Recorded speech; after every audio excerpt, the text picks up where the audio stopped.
So Kier Jax is a Meridian unique hero. They're a scout, and their personality is tricky. They're a medium 5, and they are an Aquila unit. Their ability is exploit weakness. At any point before, during, or after movement, you may choose one opponent's figure within 6 clear sight spaces of Kier Jax. All of the special powers on the chosen figure's army card, or cards if your opponent has more than one common army card for that figure, are negated until the end of Kier Jax's turn. Kier Jax can only use exploit weakness once per turn. And then she has 3 life, 5 move, range 7, attack 3, defense 2, costs 30 points. That's interesting. Wow. And I'm sorry, I'm just reading through exploit and weakness again because you read it, but I do not understand a darn thing. Let's break it down, okay? Yeah, so on her turn, she can choose a figure, and that figure's all of their abilities on their text are no longer active. So what that looks like in practice is you have her come out and say you're running, Raylan Rats Q9, and I have Kier Jax in my army. I can target Raylan, and then Raylan's aura no longer works for that turn. And then I can choose another target to attack, or I can attack Raylan. I don't have to attack the figure that I choose to exploit weakness on, essentially. And this doesn't have to be a 20 die roll. It just happens. Correct. Wow. Correct. Her downside is that she's very fragile. Sure. She only has 1 attack per turn, and she doesn't have any sort of bonding.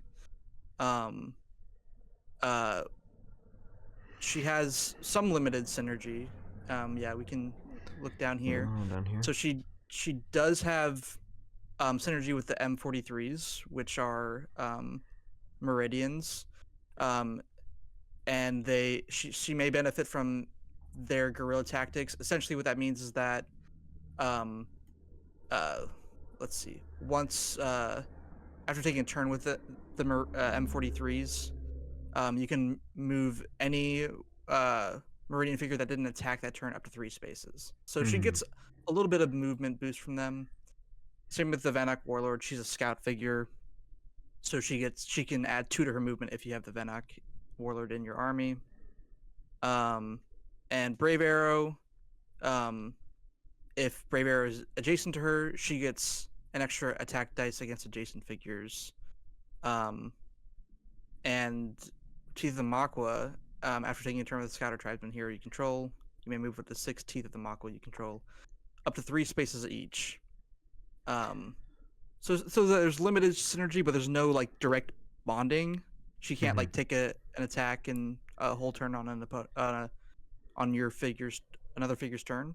Gotcha. And okay, wow. And but it can still affect a lot of. Yes. Wow. There's a lot of things that it just turns off, which is it seems really crazy, but it only happens on her turn, and she has to pick that figure. Oh yeah, and that last photo of her just gunning down Asamu is really cool. You turn off disappearing ninja, he can no longer disappear. Oh wow. And again, this is auto in it. I was gonna say, and this exploit weakness also has a range too, 6 sight spaces. That's pretty good. I think Doc says at the bottom part of this that it's a good filler. It's a nice filler unit, and at 30 points, yeah, I would say so. I'm gonna look real quick, let's see here.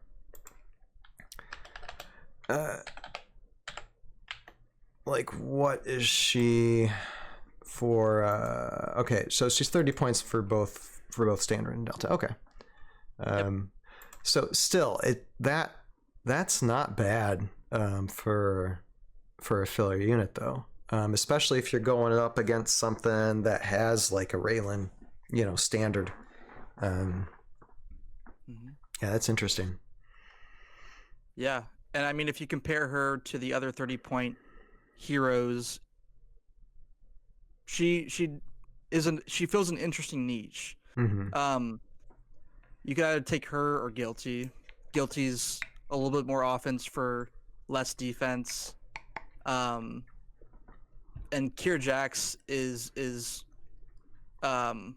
it, actually, she's kind of technically stronger defense, or stronger offense for that same point. It's just different kinds of offense. Do you want a figure that can attack once and cut through like a really annoying defensive power like stealth armor or disappearing ninja?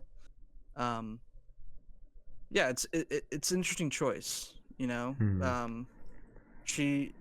are definitely times where I consider her over Guilty McCreech or over like an Eldgrim. She's just really easy to fit into a lot of armies, and if you have other things in your army that kind of cover her blind spots, then she can be a useful endgame piece for sure. Mm-hmm. Yeah, no, it seems like it. Here, do you want to read the bio for it? Because there is some bios written on some of these VC units. If you'd like to read it. Yeah, sure. All right. Kier Jax was moving very carefully so she wouldn't be spotted.